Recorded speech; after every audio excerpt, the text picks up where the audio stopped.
He's going up against globalism. He's exposing that our government's been funding ISIS. He's exposing the crooked corruption of the Democratic and Republican parties. He has not been taking political money up until now. Now he's in the general election. He pretty much has to. It's like saying, well, oxygen is corrupt. Well, when you're in space, you need it.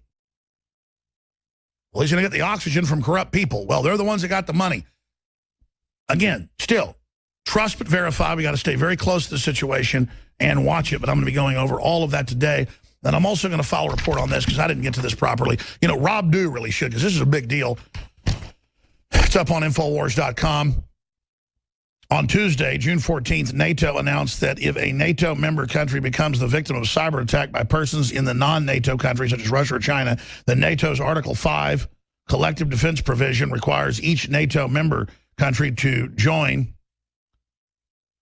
that NATO member country if it decides to strike back against the attacking country. The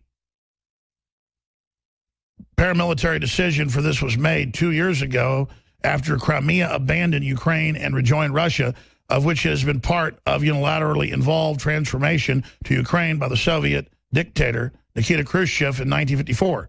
The NATO decision was made in anticipation of Ukraine's ultimately becoming a NATO member country, which still hasn't happened. However, only now is NATO declaring cyber war itself to be included as a real war under the NATO Treaty Collective Defense Provision.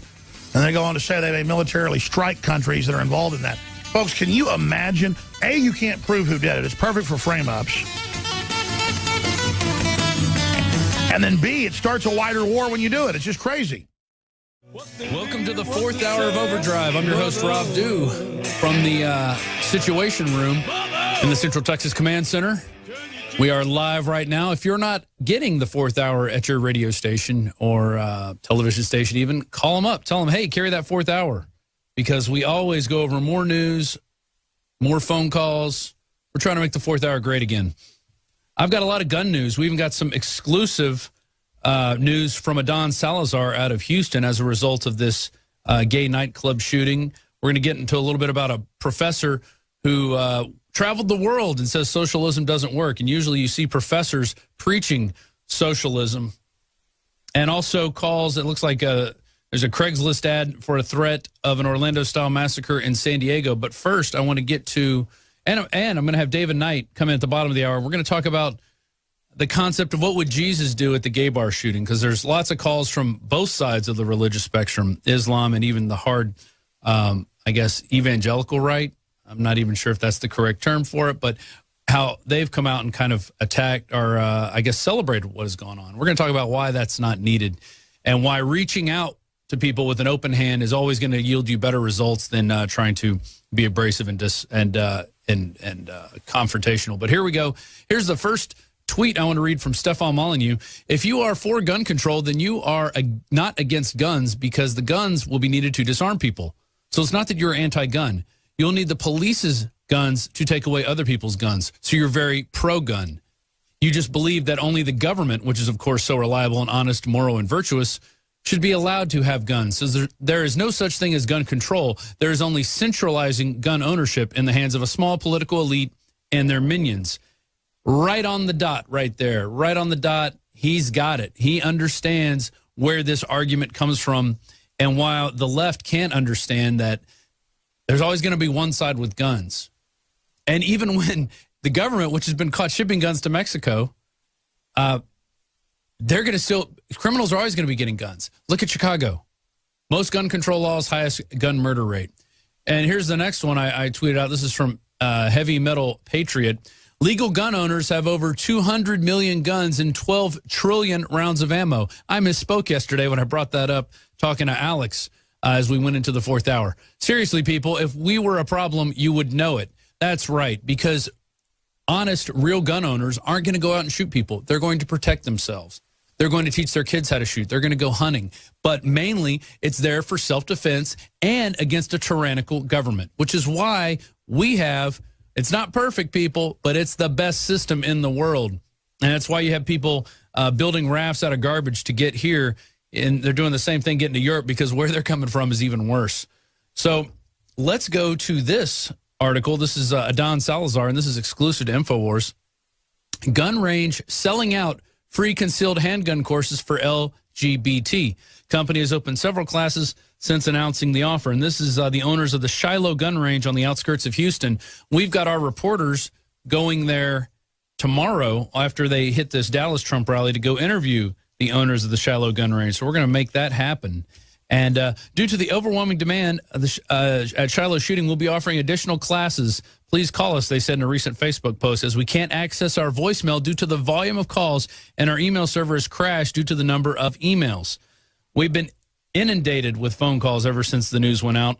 And Shiloh manager Jeff Sanford says, this offer not stems from a marketing standpoint, but from the desire to rally more people behind the Second Amendment. Okay, I'm going to read that one more time. To rally more people behind the Second Amendment. If you care about the Second Amendment, you should be celebrating this and should be telling other people in your area about it. This is an effort to reach out to a very small but vocal and passionate community that can be positive advocates for of the Second Amendment for us. And if people don't agree with that, then they're absolutely wrong, and they're not an advocate that they think they are. So he's saying reach out with an open hand instead of a closed fist. And that's what we have to do, because what they're doing now, it's all a part of divide and conquer. It's to get Americans fighting with each other. And the reason we have this country is so people of all walks of life can come together and build a society. We may not agree with everything that each other does, and that is our right to not agree with it. And it's also our right to speak out against it. But it's not our right to go out and physically harm people or call for the harming of others in that. So I'm going to have David Knight talking about that later on. But that was exclusive to InfoWars, and that's in a Don Salazar article. Meanwhile, we have this Craigslist ad.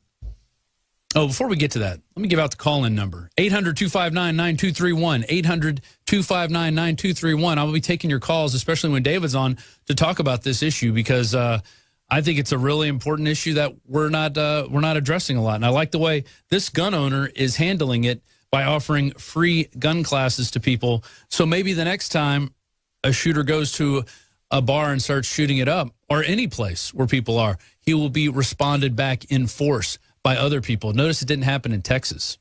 And notice the last time it did happen in Texas, the guys were taken out before they could get too far from their car.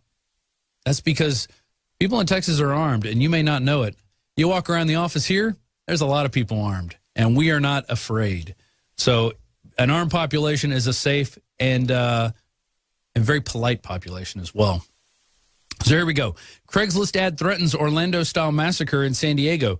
Police are investigating the online threat of violence to San Diego's LGBT community. That reads your next. On Tuesday evening, a ABC 10 News viewer saw the post in the Men Seeking Men section of the Craigslist San Diego personal ads. He took a screenshot and sent it before the post was flagged and removed. The post was titled, "We Need More Orlandos," and it's accompanied by a photo of a hand firing a revolver with a bullet coming out of the barrel. The post reads, "Orlando was long overdue.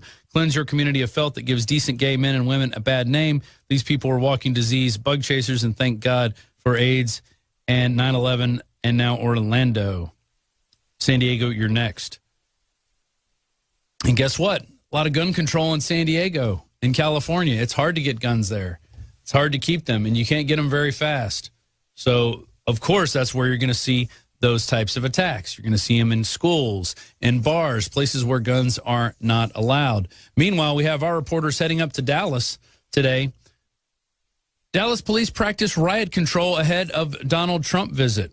Dallas police staged demonstration and riot drills at Wednesday at Fair Park, the day before large demonstrations are planned against presumptive Republican presidential nominee Donald Trump. About 600 Dallas police officers participated in the training with riot helmets and shields.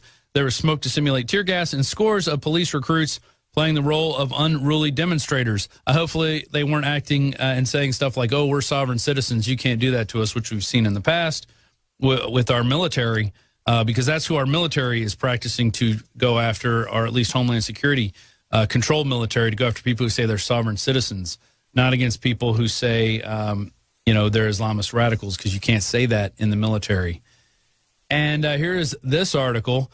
Former CIA head, not the one I chased through the streets of Dresden, but it was retired General Michael Hayden, made the point that the national security strategy is being hindered because there's now a hesitance to pursue some cases for fear of being branded a bigot. Is it possible that people are being politically correct? He asked Jake Tapper. And it's interesting, Jake Tapper put out a series of tweets where he is actually questioning radical Islam in its role. He's not fully pulling the line of CNN, not blaming Islam at all and just saying, well, it's the gun's problem. He's actually taking the role of looking at who's actually shooting the gun instead of blaming the gun itself as an inanimate object. Once again, our call-in number is 800-259-9231, 800-259-9231 if you want to get in on this conversation and talk about gun rights in this country. I think they're too restrictive already. People are coming out of the woodwork saying we have to restrict them. We saw the piece earlier with the New York Post writer that Alex played where he was afraid and he had PTSD. You know, notice he didn't say that on video, but he put it in writing later. He was trying to figure out how he could couch his fear into a more vivid approach of how to explain how guns are scary.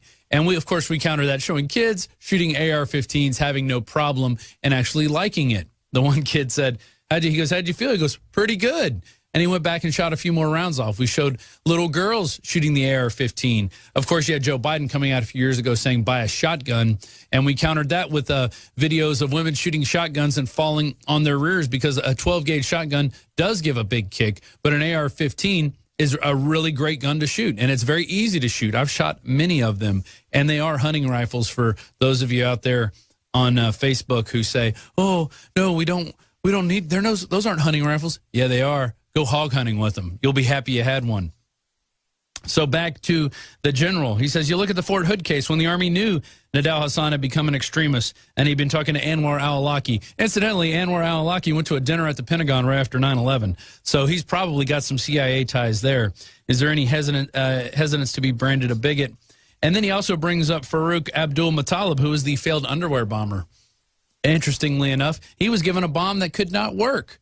And I had an argument with the TSA officer when I was going to Dresden, Germany, as we were getting felt up in the Austin airport. He was saying, well, we need these body scanners because the underwear bomber. I go, do you know he's given a bomb that couldn't work? Do you know the FBI knew who he was? Do you know his father had contacted him? Did you know that the Undersecretary of State Patrick Kennedy came out on video later and said, we knew who this guy was and we wanted to follow him. We were letting him go through his mission and because we wanted to see who he was working with. And then you had lawyer Kurt Haskell come out and come on our show in the beginning and say, hey, this guy was put on this plane by a well-dressed man who spoke perfect English, was an Indian, but spoke in an English accent, and brought the guy up and said, hey, he doesn't have a passport, but we do this all the time. How does that happen? Okay, but they use these events, and you see he's using this event again, but for a different standpoint. But they use that event when it first came out to say, we've got to go after people getting on planes, and we have to have these underwear bombs or have to have these body scanners because only they could pick up this bomb, which of course is a lie because we've seen how you could fail it with a sewing kit from a dollar store. We've proven it all. The government's lying over and over again. We'll be back with more and your calls coming up. It's the 4th hour of Overdrive. I'm your host, Rob Dew. Thanks for watching. Infowars.com/show for the live video feed. Well, this is very precariat as you join us back into the 4th hour. I'm your host, Rob Dew. Just saw this on Twitter. School brands third grader with I need lunch money stamp. So I guess he went to school without the lunch money, and instead of sending the child home with a piece of paper, they stamp the child. Talk about, is this a form of bullying and shaming the kids? Somebody asked. This happened in Alabama, I believe. Yeah, Gardendale, Alabama. And this is all part of the, I guess, the precariat class, the class that is like just one, they have jobs, they're employed, but they're one step away from losing it all and then losing it, as Gerald Celente says. And that was one of the topics of Bilderberg, was what to do with the precariat class. And we did an interview. In fact, I don't even know if I put that interview out. It was with Infokrieg.com, and I need to actually put that interview out because he broke down why they're talking about the precariat class, not because they care about the poor people, but because they want to set up a system where they're getting these monthly stipends. And in order to get these monthly stipends, you have to maintain the government code of conduct, and that's what they'll be setting up. And they'll have little minders and enforcers making sure people are following what they're saying in order to get their monthly stipend, because it's hard to live, you know, in a place where you're taxed to the hilt and everything's got an extra fee on it and food's expensive and anything nice is really expensive in Europe. I noticed that right off the bat. But let's go to Cindy in Pennsylvania. I've got other callers too. Robert in Alabama, Scott in Illinois, James in Colorado, Curtis